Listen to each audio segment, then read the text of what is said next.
bark. Love the title. Love that this is sort of a theme as far as barking. I love what that represented. Really nice lighting and cinematography. Nice music use. Especially at the end with the emotional scene.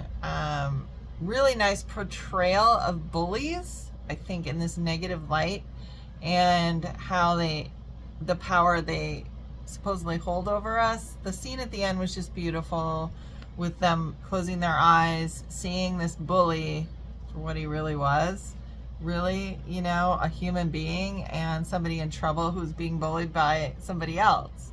So it's interesting how we break that cycle, if we can help to break that cycle, or if you're bullying because you were bullied, you can break that cycle. So it's just a great theme. It's not just about, for me, it wasn't just about somebody going through a transition, which obviously that's a big theme to this, and I'm not taking away from it, but I, not being in that position, related to it as well. So having been slightly bullied growing up, and also been in a relationship where somebody was emotionally abusive, I just feel like with that person closing their eyes and seeing this person differently, and that power being just like lifted, the power they had over them was just a beautiful, beautiful scene and representation of letting that person, the power they have over you, go.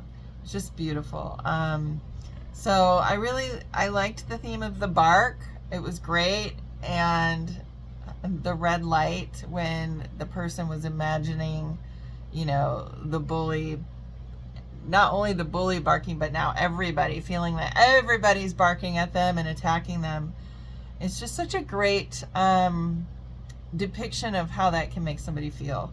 And also with the transitioning, how hard that is, and thinking, would somebody actually choose to do this just because it's a choice?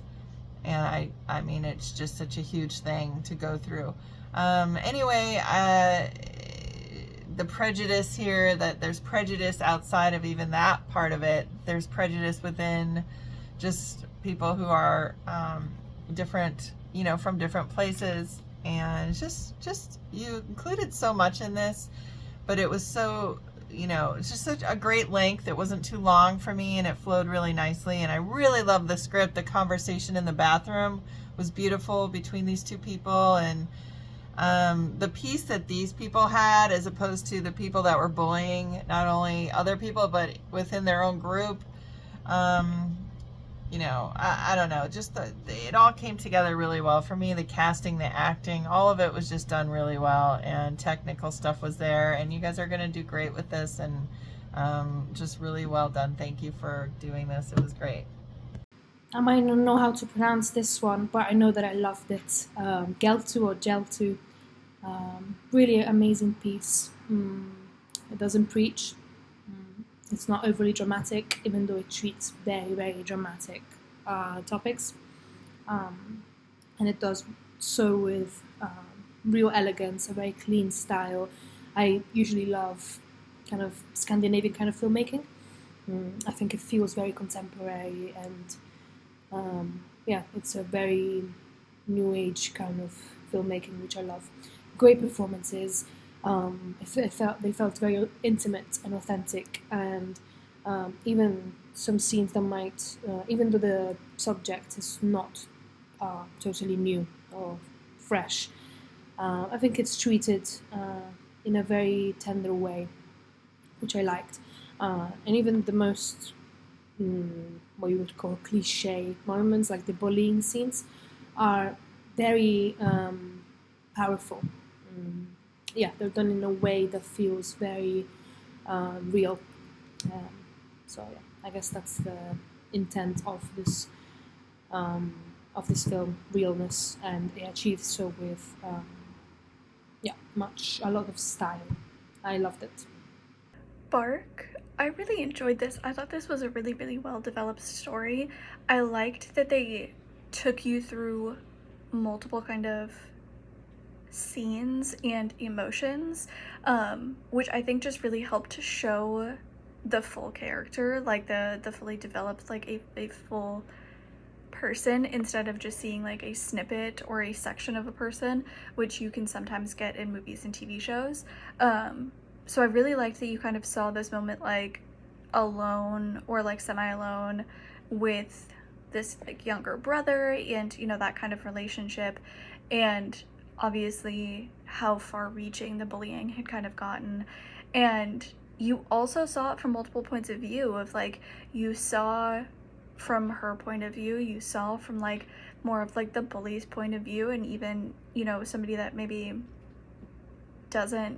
is just looking to kind of fit in and going with the crowd, and maybe making some poor decisions. And then you know, saw it from these outsiders who are still obviously trying to find their kind of footing in this new country and new school.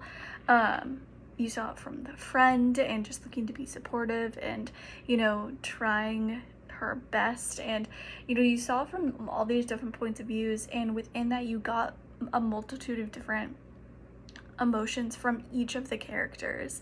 And I really, really loved that. I thought that was really, like I said, really, really well developed, because then you end up seeing a three-dimensional person instead of kind of a flat character. And I think that they put a lot of time into that. I thought it was really intentional, and I thought that overall it made the whole film more impactful, because you got these developed moments, you got these developed characters where you're seeing more than just the surface level, and you're seeing depth. And when you can see that and relate to it and, you know, empathize with it, or, you know, sympathize with it, then I think that your story is going to have a much like higher impact and a much more widespread impact. And I think they did a really good job of that. This film was called Bark. This was an empowering LGBTQ plus short.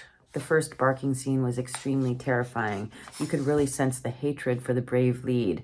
But the film really highlights the sigh of relief when true, compassionate, understanding friends appear.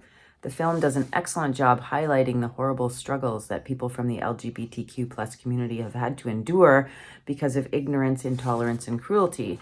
But the film also provides some joyful footage of a pride parade, and I like the piece of the main character at the end. Important, memorable film. Well done.